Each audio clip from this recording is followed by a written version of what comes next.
guys, welcome back to the podcast. I'm here with Matt Grecia, who is an entrepreneur and founder of Cancer Sock Co., a fashionable sock company in which the portion of the proceeds are donated to cancer research. He's also known to many on TikTok with over 300,000 followers, and we'll get into that in a bit, but mainly it seems like your page talks about helping people learn about money and making money online. So Matt, thanks for being here. Right. Thanks for having me, man. I appreciate it. So can you take me back? Because how old are you again? You're like 22. 22. So you're a relatively young entrepreneur. Can you take me back to that journey of like, when did you really decide that, you know, this was a career path that you wanted to go down, and how did you get into that? Yeah. So it was back in college. I went to Manhattan College, and I guess going way back, the whole cancer thing was always really prevalent in my life because my family lost my grandpa to cancer. So that was always just like something in the back of my mind. And then oddly enough, growing up a skateboarder, I was always super into like the apparel industry. Mm. And so while I was in school, I felt like I wasn't learning enough about business. I wasn't learning everything that I wanted to be learning. And so I just figured that I'd learn a little bit on my own. So I started making socks and using the brand as a platform to donate towards cancer research. And then after school, I started doing that full time and just sort of redid everything. It was super amateur back then, but now it's nice because now there's like I redid the website. So I mean, Yeah, I looked at your website before this. It looks beautiful. Thank you. Yeah, that was in the works for quite a long time. We're launching a game on there soon, which is cool. And yeah, so now there's like 60 styles and like everything's made in Italy. It's like, it's cool. So I have fun with it. So how did you take the leap? Because I'm sure a lot of students, even in college, if they're, we're going down a traditional path, thought you'd get your degree, then go into some sort of job. How did you decide that you were going to forgo that and start working on your own company instead once you graduated college? Right. So actually, as soon as I graduated, I got a job doing like finance and accounting stuff for a construction company. And I just absolutely hated it. And I mean, the whole time I knew that I was going to do something on my own eventually, but I don't know, I guess something in me was just like, I need to have a job. This is just how it works. And then I realized like, hey, if I work on this as much as I work at the construction company, then maybe I can make something happen. Mm-hmm. So it's almost a year now that I'm doing it full time. Oh, wow. So you were kind of almost like hedging your bets. You were grinding on this as a side hustle while still working that full-time job first until you were able to make the leap. Mm-hmm. Awesome. Yeah. And I think that's good advice. I mean, yep. I took the leap early for sure. Like I was not ready. So I stopped working at the 9 to 5 and then I started working on like redoing all of this stuff. Got it. So I definitely took the leap early. It wasn't a very safe bet. But okay. But sometimes betting on yourself pays off. It worked out okay. Yeah. And then it seems like, so you're saying like you might not have been making like a great income from it then, but you kind of saw something, I'd imagine, where it wasn't you just completely quit and had no clue what you're doing. It kind of was. Maybe. Like, all right. So my original intentions were, it was like, it came in steps, right? So I was working there. I felt like after 2 months of working there, I knew basically as much as I would ever need to know about like running a business on the finance and accounting end of things. And at that point, I was like, there is nothing else I can learn. Like, I was learning about construction, but it's just not my thing, you know? So then I had left the job with the intentions of getting a job in fashion, because I was like, okay, well, this can help me. At least I'll be learning things that I can apply to myself. Right. So I actually, on one interview, I interviewed for this one job that was like, it's like a women's sweater wholesaler. It's like the biggest women's sweater wholesaler in the world. Cool. And I interviewed with the CEO, which was super cool. And at the end of the interview, she was basically like, hey, look, if you want this job, like, you can take it, but I don't think you should take it because you seem so passionate about what you're doing. And she was like, look, if you do this, like, I'll help you. She ended up like investing, and I go and see her like in a few weeks, and it's awesome. Well, good for her. So yeah, she's great. So yeah, so it sort of came in waves. I didn't totally like, yeah. Awesome. I'm just trying to think of like practical advice for the listeners who are sometimes are thinking about starting some sort of side hustle or taking the leap into entrepreneurship. And I think there's ways to do it that makes it a little bit safer, especially, I mean, if you have like a family or anyone that you need to support financially, something like that, it makes sense that you can work your 9 to 5 and work on a side hustle. For me, it was working in medical school and working on a side hustle before you take that full leap. But at some point, like you did, you kind of just have to bet on yourself, which is awesome to hear that it's been starting to pay off for you. For sure. Especially with TikTok. Yeah, so I was just about to get into that. So tell me about then your start on TikTok and how you've completely grown that. I feel like you're already becoming like one of the most trusted accounts on the platform. And it's pretty cool to see that you were named one of the first 19 creators, I think, that's going to be paid from TikTok. So can you tell me a little bit about that journey and how that started? It's honestly wild because like, so I had, through the years of just running the business, I had been on social media, but only for the business. It was never like, so I had always worked with influencers and all different creators on social media to promote my brand.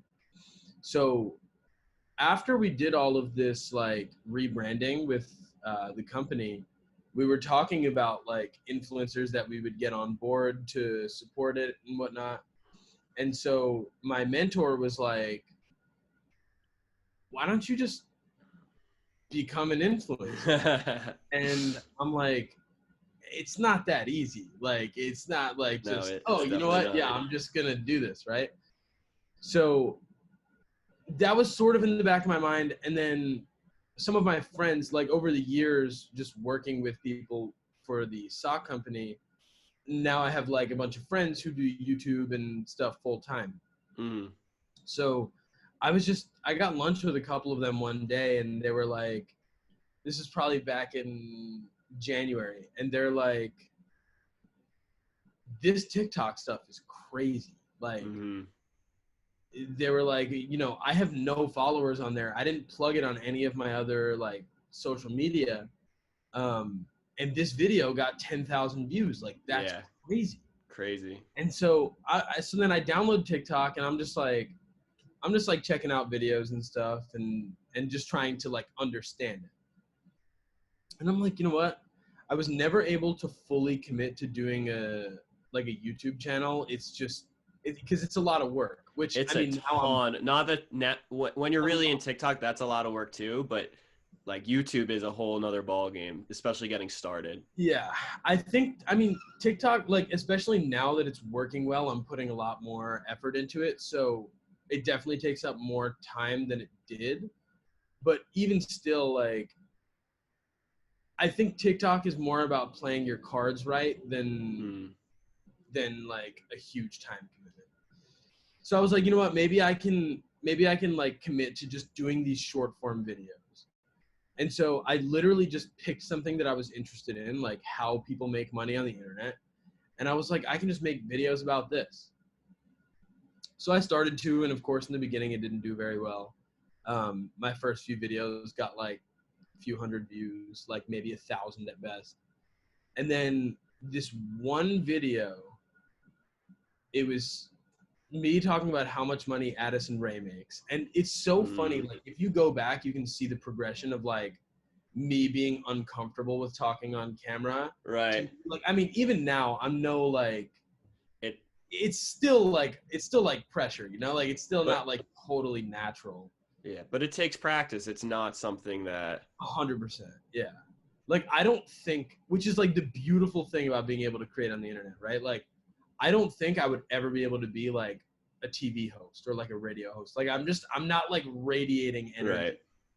And, but it's crazy because you don't have to be doing well on social media. Like, people almost want to see people that they can relate to. 100%. 100%. Yeah.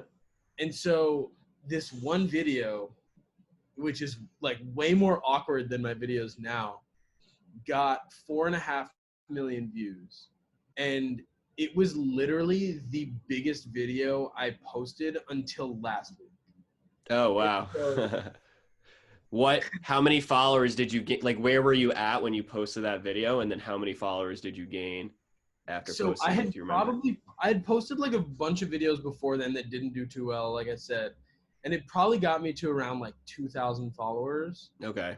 And then like, I mean, there were one or two that got like 15,000, 20,000. Mm-hmm. And it was enough for me to be motivated to just like. When you, back in the day, that was viral for you, right? 10,000 views. Yeah.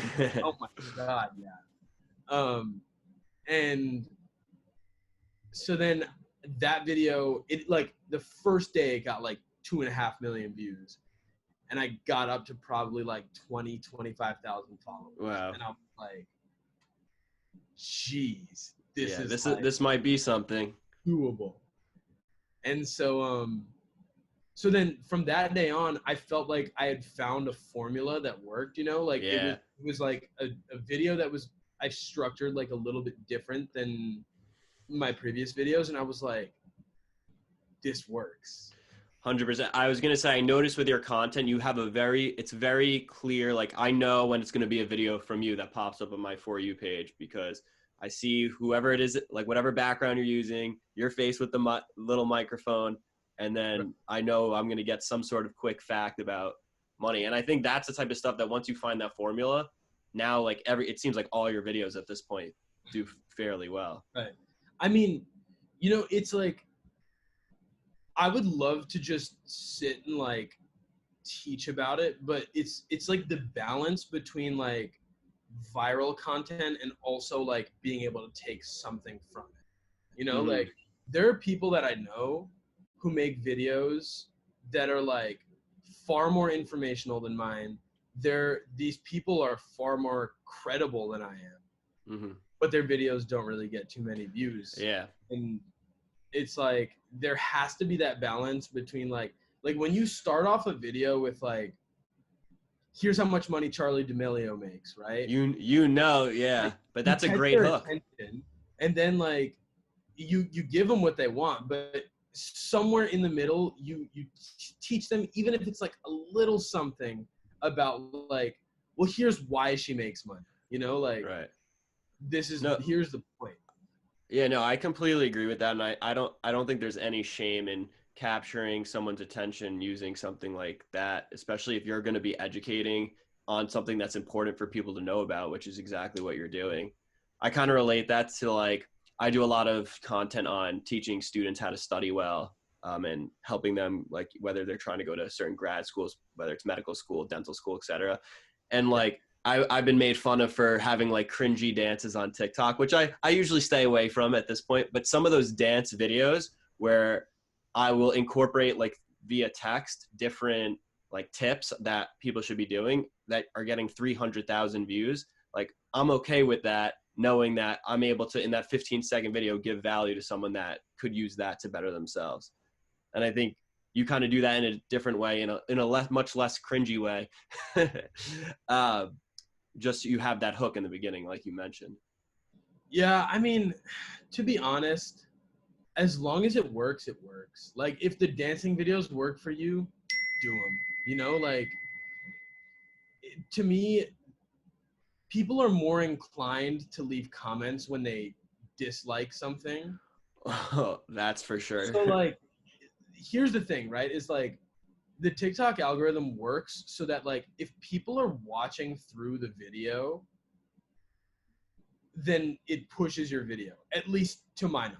No, Right? yeah, Like I would if your agree. watch time is high, if people are liking the video, then like you're not getting 300,000 views for no reason.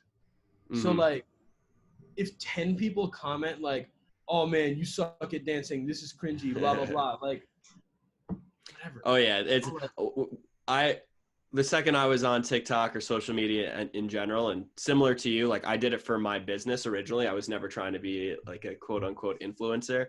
I knew I was gonna get some hate and was like prepared for that. So for sure. I mean, the hate is just I mean, it's inevitable. And people are always like you can almost never say anything totally right. You know, like somebody's always going to leave a comment about like I like hate anything, this. it doesn't matter what. Yeah.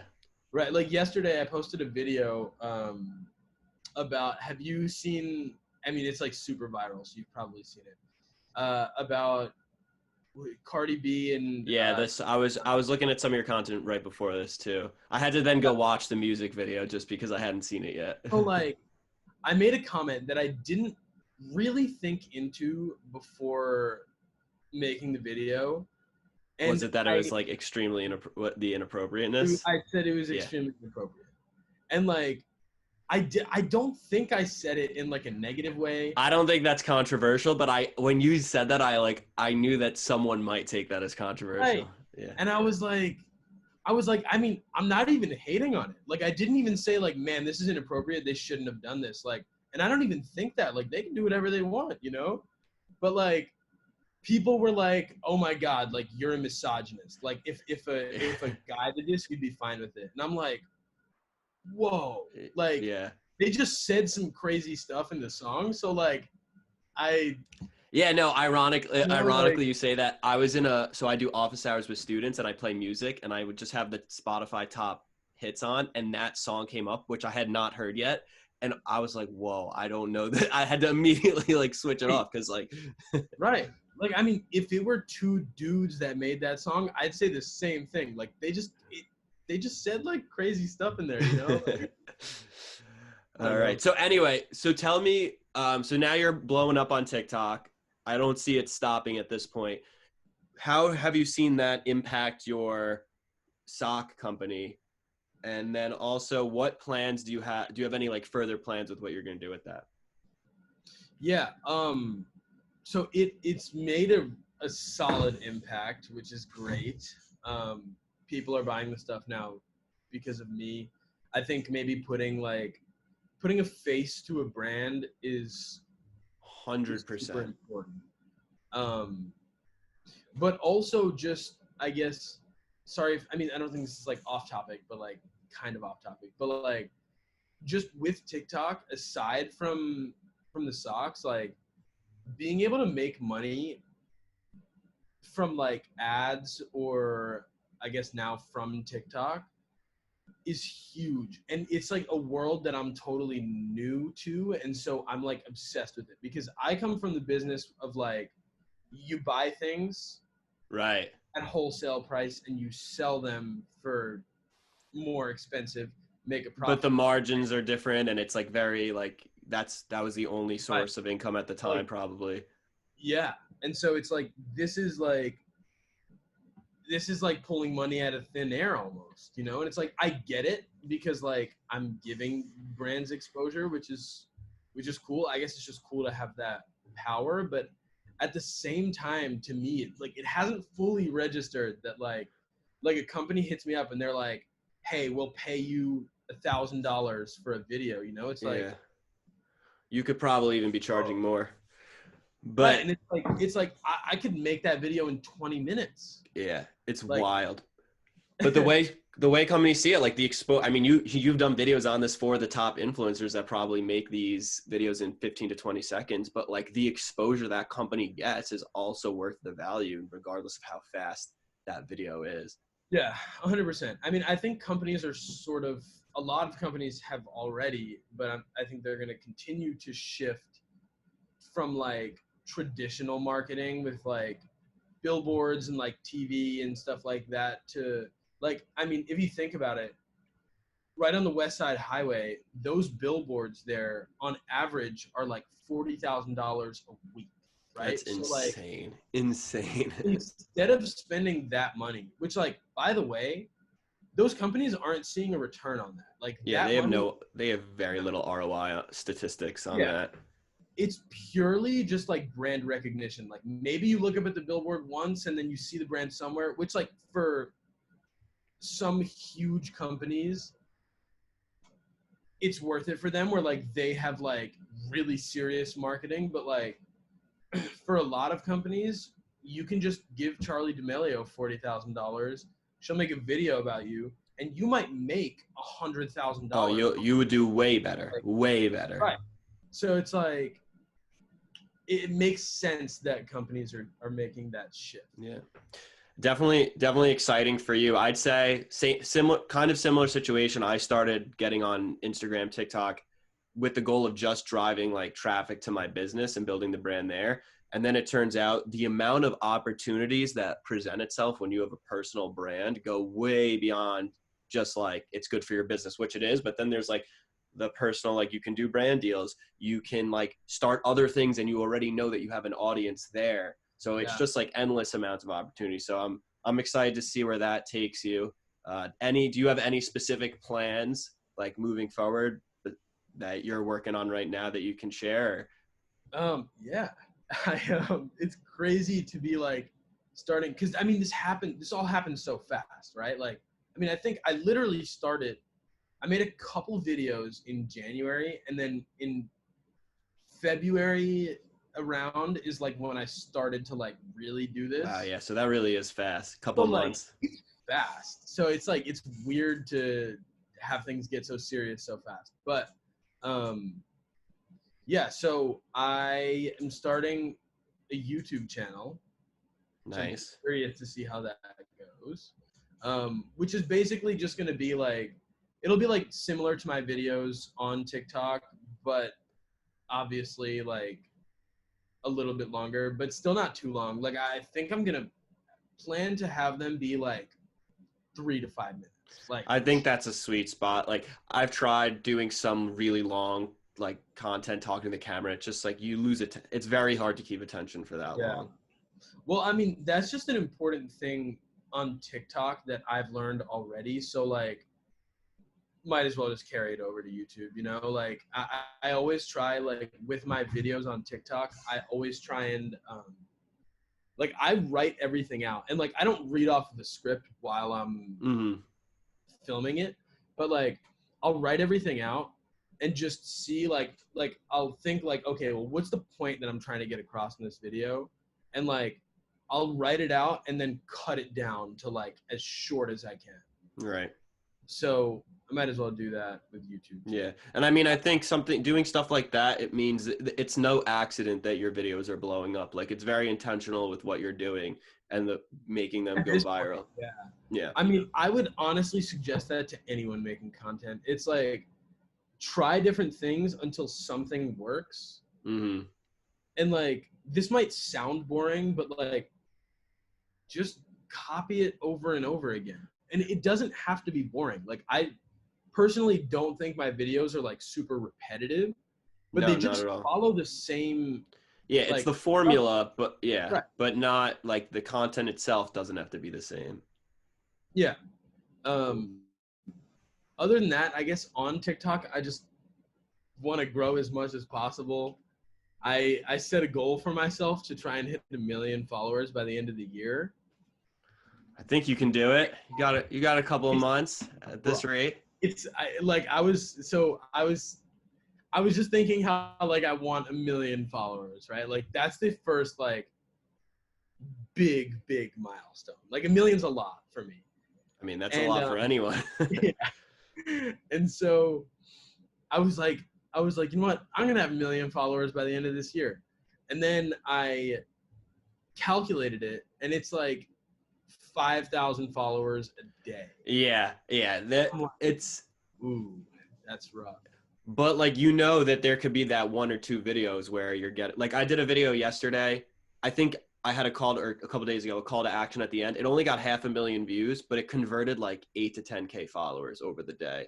So like you get those a couple of videos, and it's definitely possible. Especially, I think your content is broad enough too. It's not so niche at this point. It's like, it is niche down, but it's broad enough. Like, you're pulling in, talking about Addison Rae, Charli D'Amelio, like these types of topics where anyone would want to be listening to that. Or you're talking about athletes or Chick-fil-A or whatever it is, that I think that you can definitely capture a large audience. So I'm excited to see where that goes for you.